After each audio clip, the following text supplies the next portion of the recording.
déjà, Prospect, c'est un prénom chez les Z. Dédicace à tous nos aides. T'as le droit de dire que mon style, c'est les blondes, mais si demain, tu vois... Ce qui n'est pas le cas, hein, je referme la parenthèse. Ok, d'accord. Si t'as le droit de dire que ton style, c'est les blondes, demain, il est pas exclu qu'ils soient en couple avec une noire. À l'époque aussi, ces nations-là n'étaient pas très... C'était pas très attirant. Mais pourquoi t'es pas factuel? Attends, Pourquoi tu nous parles de l'époque? Laisse-moi te nuancer aussi le propos pour essayer aussi de comprendre aussi son cheminement de pensée. C'est pas juste en gros il s'est rabattu sur le Maroc ou il s'est rabattu sur une nation africaine.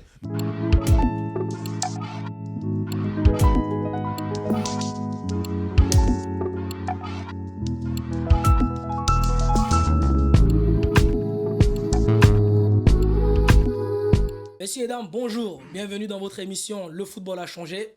Nous sommes en compagnie de Steve, votre cher et tendre passionné de football. Écoutez, à sa gauche, bonjour et bienvenue. Clyde, un simple passionné. Devant lui, Marco, présentateur de l'émission, mais aussi accessoirement un féru de sport, un féru de football, qui a hâte, avec vous, bien entendu, de décortiquer différents sujets de l'analyse foot.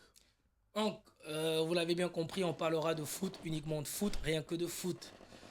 Donc, j'espère qu'on sera à la hauteur de créer un contenu de qualité axé foot. Et qu'est-ce que tu nous as concocté, mon cher Marco?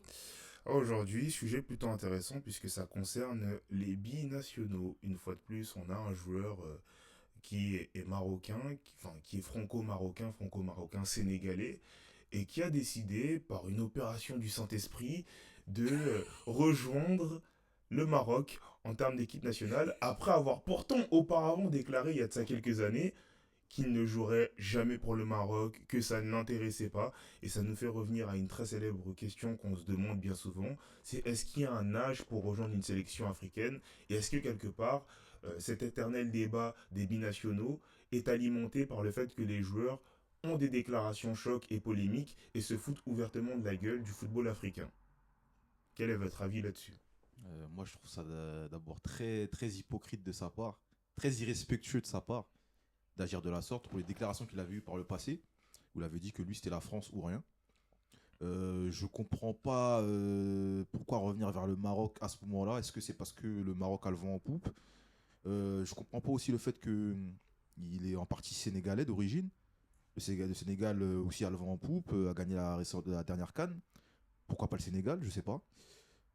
Est-ce qu'il s'en tirait pas parce qu'il est en perte de vitesse? Parce que je sais qu'avant on parlait de lui comme d'un futur grand défenseur central. On parle plus trop de lui. Donc, est-ce qu'il sent pas comme il est en perte de vitesse? Il essaie de se raccrocher à une branche pour essayer d'accrocher, je sais pas, peut-être une bien meilleure carrière. Non, je trouve ça dommage, ridicule, et en vrai il avait pas besoin de ça, quoi. Ça lui met du plomb dans l'aile et ça nuit à son image et à sa carrière, quoi. Steve, t'en penses quoi? Non, moi je suis pas d'accord, ça nuit aucunement à son image. Enfin, j'ai envie de dire, il a le droit de dire qu'il a envie de manger le tchèp aujourd'hui et demain il dit qu'il a envie du couscous. En fait, la question c'est qui lui sert le tchèp ou qui lui sert le couscous. Là en l'occurrence c'est le couscous qui lui est servi, mais le problème c'est le cuisinier, en l'occurrence la fédération marocaine. C'est-à-dire que lui il a le droit de dire que je veux jouer ou pas. C'est la fédération marocaine qui repart vers lui pour lui proposer, pour l'attirer, pour essayer de la pâter, pour dire ouais, est-ce que tu peux... C'est le problème de nos fédérations. Si on parle de manière générale de toutes les fédérations africaines, tu as dit tout à l'heure en préambule, est-ce qu'il y a un âge pour rejoindre une sélection? Avant, j'aurais dit non, mais aujourd'hui, bien sûr qu'il y a un âge. Il y a un âge pour rejoindre les fédérations africaines. Si passer cet âge-là, parce que quand un joueur avait un minimum de qualité, ces fédérations-là sont censées t'approcher. Si elles t'ont approché et qu'au départ, tu as décliné, mon gars, la fédération devrait avoir la dignité qui manque tant à toutes ces fédérations. De dire refuser. Que peu importe le joueur qui devient, elles doivent rester sur leur position. C'est vrai, mais le football a changé, gros. Et donc... C'est pourquoi? Attends, le football... Attends, non. Je peux finir. Fini. Pourquoi? Parce que maintenant, les nations africaines n'ont plus la même image qu'avant. Tu vois, avant, c'était vraiment des nations de second rang pour la plupart. Et je te permets de t'interrompre sur ce sujet. En fait, ici, il y a deux questions qui se posent. D'abord, le rôle des fédérations. Ouais. Et quoi qu'il arrive, certes, les nations ont un nouveau rôle et les équipes comme le Maroc, le Sénégal ont pris un tout nouvel élan. Et ça se reflète au classement FIFA, mais aussi aux résultats sportifs. Mais est-ce que ce tout nouveau statut qui lui est accordé ne s'amène pas d'autres exigences et d'une nouvelle sévérité qui va donc être celle qui a été énoncée par Steve, c'est-à-dire mettre un âge clair dans lequel tu dois rejoindre la sélection et auquel cas où tu ne rejoins pas la sélection, peu importe le joueur que tu deviens, ne plus accepter ta venue, puisque dans ce cas-là, ça s'appelle salir son exigence, salir ses prétentions et salir l'honneur qu'on tend à avoir dans le futur. Oui, moi, je suis entièrement d'accord avec vous sur ça. Moi, en fait, je nuance le débat dans le sens où à l'époque aussi, ces nations-là n'étaient pas très... C'était pas très attirantes. Mais pourquoi t'es pas factuel? Pourquoi tu nous parles de l'époque?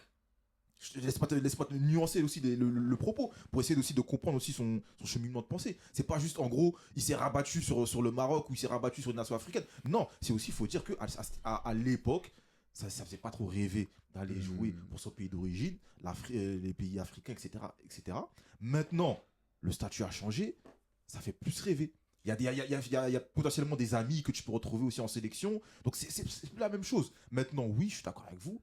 Ces nations-là doivent se respecter et ne plus accepter. Maintenant, il y a nation et il y a nation. Une nation comme le Bénin, avec tout le respect, est-ce qu'ils ne peuvent pas se permettre d'accepter, je sais pas, je te dis... Non, mais là, on parle des grosses nations. C'est oui, un tel phénomène que je dis, il y a nation et nation, et d'ailleurs, point important que j'aimerais préciser vis-à-vis de ce sujet, c'était que ce que je déplore le plus avec ces joueurs-là, c'est l'hypocrisie. C'est quelque part, ok, on peut dire que c'est des erreurs, on peut dire que effectivement il avait balbutié dans ses choix, mais lorsque tu viens déclarer à la presse que toi ça t'intéresse pas, que toi tu trouves ça, c'est une hérésie pour toi de concevoir l'idée selon laquelle tu serais au Maroc, et qu'ensuite 2 années plus tard, 3 années plus tard, tu t'orientes là-bas. En fait, moi, c'est cette hypocrisie-là que je déplore. En fait, si tu sais qu'il y a possibilité que ça arrive, n'ouvre pas ta bouche, tais-toi. Tais-toi. Moi, en fait, les gars, encore une fois, le mec, il a le droit de dire ce qu'il veut. Non, mais c'est pas une question de dire ce que tu veux, parce qu'au final, à l'arrivée, tu fais ça. Il a le droit. C'est comme si toi, par exemple, je sais que tu aimes bien les blondes, par exemple. Qui C'est un exemple. C'est pas toi en particulier. Tu as le droit de dire que mon style, c'est les blondes. Mais si demain, tu vois... Ce qui n'est pas le cas, hein, je vais faire ma parenthèse. Ok, d'accord. Si tu as le droit de dire que ton style, c'est les blondes, demain, il est pas exclu qu'il soit en couple avec une noire.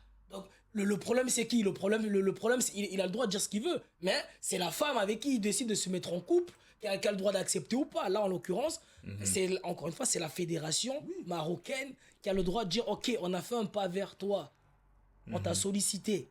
Tu as rejeté notre sollicitation. Terminé. Encore une fois, c'est des présences par opportunisme. Ça questionne la sincérité, ça questionne aussi l'affect.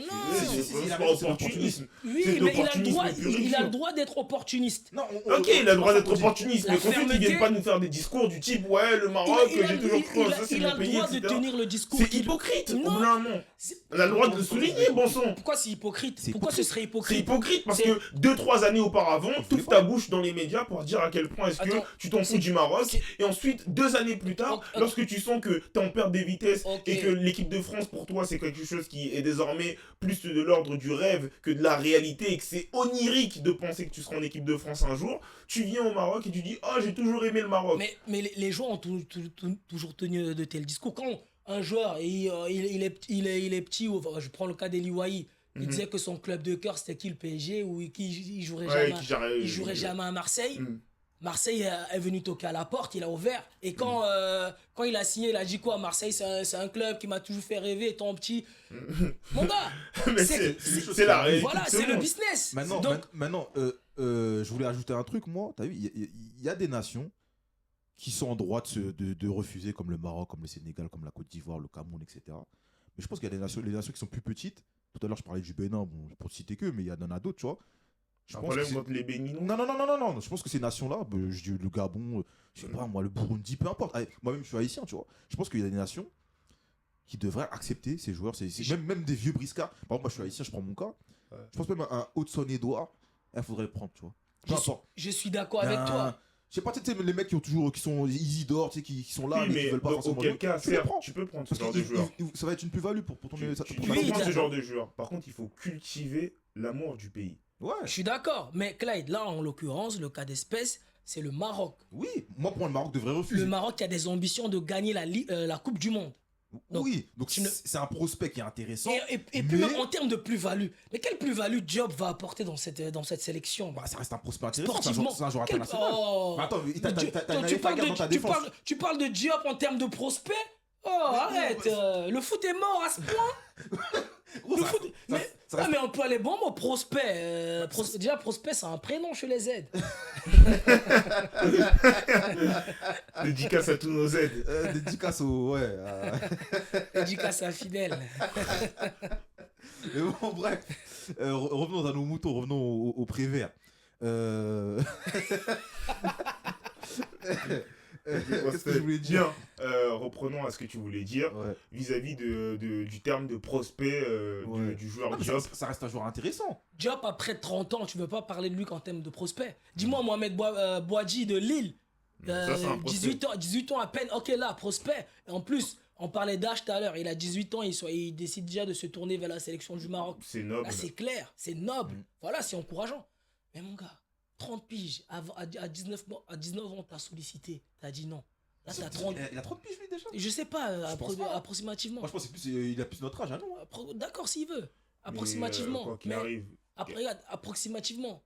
Et après, c'est le problème, encore une fois, les gars, c'est la sélection, c'est la fédération. Et quoi qu'il arrive, pour moi, il y a un peu ce côté mercenaire. Hein. Oui, bah, très clairement. Maintenant, quand on prend des cas comme Brahim Diaz, ok. Oui, bah c'est clair. Est-ce que tu penses pas que ramener un mercenaire, ça réduit pas cette culture cette culture, cet amour vis-à-vis de la sélection? Et quand on prend le cas de Brahim Diaz, je pense que l'une des raisons numéro 1 pour laquelle il a été beaucoup de joueurs de son équipe se sont désolidarisés de lui, c'est principalement parce que les gens ils savent que c'est un mercenaire. Ils savent très bien qu'il était là simplement pour des questions d'opportunisme et que la sélection marocaine, c'est pas ça qui l'intéressait en premier lieu. Après, il faut comprendre que le foot évolue, les gars. C'est plus les mêmes attentes. Ah, mais tu prends des mercenaires. Est-ce que au niveau affectif, une équipe peut s'attacher à des joueurs de ce type-là? Mais derrière, il y a une question de statistique aussi, de performance. Donc, c'est quoi tes objectifs à la fin? C'est ça aussi. Est-ce que c'est rester dans les annales en tant qu'équipe, oui, intègre, oui, l'amour du maillot, ou une équipe qui a gagné des titres? Qu'est-ce que tu veux au final? C'est quoi tes attentes? Tu vois, c'est ça. C'est vrai. Mais écoutez, vous nous direz votre avis en commentaire sur la question des binationaux. Là, on a pris le cas de Diop qui va probablement rejoindre le Maroc dans les prochains jours en particulier, mais ce sujet, il est valable pour tous les joueurs binationaux qui ont pu rejoindre, que ce soit des Alban Lafont et autres. Donc vous nous direz votre avis. N'hésitez pas à commenter, à partager, à liker. C'était Le Football a changé. Prenez soin de vous. Ciao. Merci. Ciao.